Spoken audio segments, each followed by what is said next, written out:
News about the coronavirus is spreading fast, but so is misinformation. Much of it is stoked by fears online. In one case, a CBC story from last summer was used to spread false information about the origins of the coronavirus. The original story revealed that a researcher, her husband, and some of their graduate students were escorted out of the National Microbiology Lab in Winnipeg amidst an RCMP investigation into what the Public Health Agency of Canada described as a possible policy breach and administrative matter. That part is true. Here's how the story was twisted into a conspiracy theory about the coronavirus. American businessman Kyle Bass tweeted that a husband and wife Chinese spy team were recently removed from a level 4 infectious disease facility in Canada for sending pathogens to the Wuhan facility. That story has gone viral. Some versions of it claim the Chinese government weaponized the virus and released it on innocent people. One article from a conspiracy blog was shared more than 6,000 times on Facebook.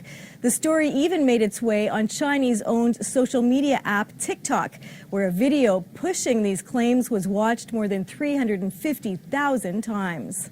CBC reporting has never claimed the two scientists were spies or that they brought any version of the coronavirus to the lab in Wuhan.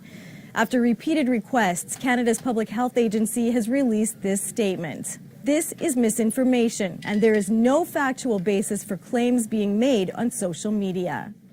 Experts say disinformation about the coronavirus is creating a social panic online. The broader damage is that there grows a mistrust towards both government authorities, public health officials, the media, authoritative sources of media, and then one has a kind of social media environment where speculation, rumor, and conspiracy theories take over and really wash out the factual information that is being promoted online.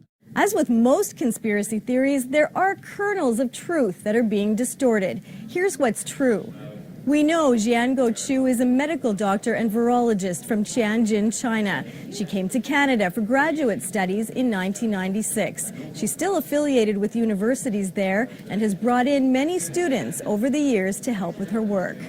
Chu's husband, Keating Cheng, works at the Winnipeg lab as a biologist. He's published research papers on other coronaviruses, including SARS. We have reported that scientists at the National Microbiology Lab sent live Ebola and Henipa viruses to Beijing on an Air Canada flight last March. The Public Health Agency of Canada said all federal policies were followed, but the agency still has not confirmed if that shipment is part of the RCMP investigation into the two scientists. We do know, contrary to social media posts, that the coronavirus was not part of that shipment. In another story, we reported that Chu made at least 5 trips to China in 2017 to 18. That included one to train scientists and technicians at China's newly certified Level 4 lab. It's in Wuhan and does research with the most deadly pathogens. Again, Canada's Public Health Agency has denied any connection between the RCMP investigation, Chu's visits to Wuhan, or any Canadian research with this coronavirus outbreak. But it won't answer questions on the current status of Chu and Cheng, citing privacy reasons. The Canadian government still has to release a lot of information, but it is in no way related to the disinformation we're seeing about bioweapons and spies. This expert says governments and public health authorities need to do a better job of communicating facts at times like this, on social media and in the languages of the communities impacted.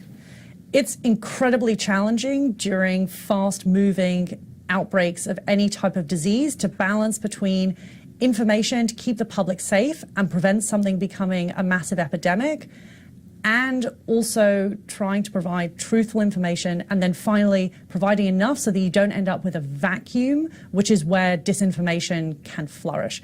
This is becoming an increasingly important part of the public health communication strategy, because this won't be the last time we face disinformation during a potential epidemic.